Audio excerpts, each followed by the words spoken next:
Bonjour, c'est Ludovic Leclerc, votre analyste, et voici ma mise à jour en vidéo de mon avis concernant le S&P 500.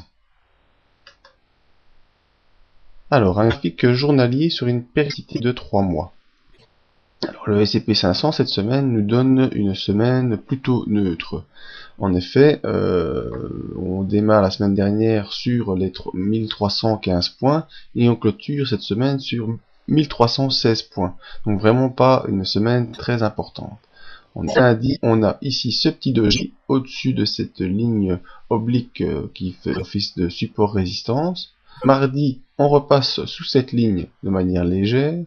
Mercredi, une belle impulsion haussière qui vient vraiment franchir à la hausse cette résistance. Là, on pouvait se dire, on est reparti pour aller rejoindre cette ligne ici, qui est une ligne de résistance oblique, qui pouvait être un objectif d'épaule tête épaule inversé qu'on avait eu en fin 2011. Mais on la rejoint pas. En effet, jeudi, on consolide, on revient sur la résistance, et vendredi, on poursuit cette consolidation.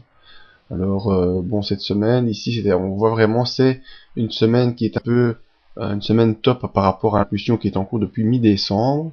Donc on latéralise le cours, il y a de fortes impulsions haussières, même si mercredi on a eu une belle séance, et donc il faudra se méfier à un retour baissier pour la semaine prochaine, à mon avis. Mais voyons les indicateurs. Alors voilà le danger qui se matérialise visuellement. En effet, le MACD est baissier, vient à la rencontre de son signal, et signal qui commence déjà à décliner. Donc on a un probable croisement baissier qui se fera lundi ou mardi. Ça c'est pas bon pour la tendance moyen terme. Donc arrivée probable d'une consolidation importante. Les volumes, toujours très important, les volumes qui donnent le sentiment des opérateurs sur le S&P 500, et on voit que depuis la mi-décembre les volumes étaient très fortement haussiers. Donc les opérateurs aimaient bien garder du S&P 500 en portefeuille en se disant ça va poursuivre, ça va poursuivre. On a fait une série de plus haut et de plus bas plus haut. Or ici cette semaine, voyez vous-même, un plus haut, mais ici on fait un plus bas que le précédent. Donc au niveau des opérateurs, il y a une inversion de psychologie qui est en train de se produire, et probablement une série de délestages opérateurs qui se sont chargés en S&P depuis la mi-décembre. Le stochastique qui nous montre les impulsions court terme. Eh bien le stochastique, lui c'est clair, il est sous son signal qui est baissier. On va sortir de la zone de survente et il y a probablement une impulsion baissière qui va se mettre en cours. Alors impulsion baissière qui peut aller jusqu'où? Eh bien ça, on pourrait essayer de le déterminer avec cette ligne. Ah bah c'est déjà un jackpot, dans le sens où on est déjà passé en dessous, alors au moment où je trace la ligne, donc l'impulsion baissière devrait probablement se poursuivre.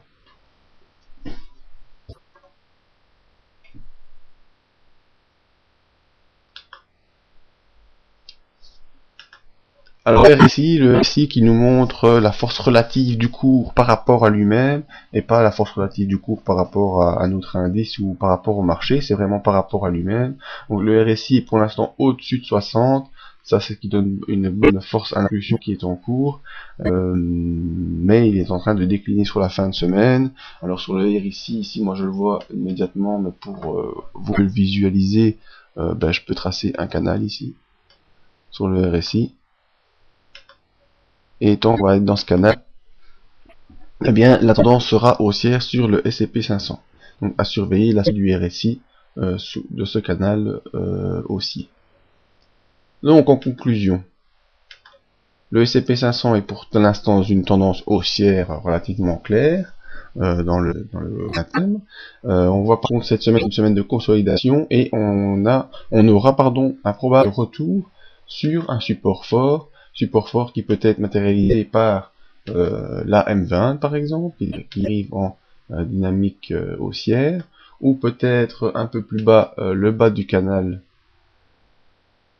je reprends le même point de départ, le bas du canal baissier ici, avant, je l'espère, en tout cas un retour haussier pour ici chatouiller et avoir un contact franc avec le haut de ce canal baissier qui est un canal hebdomadaire. Donc voilà, c'est mon avis sur les S&P 500, à attendre la semaine prochaine une probable consolidation. Pour suivre cette analyse, vous allez venir sur le site où il y a le briefing tous les matins. En vous inscrivant à la mailing list, vous aurez le briefing dans votre boîte mail tous les matins.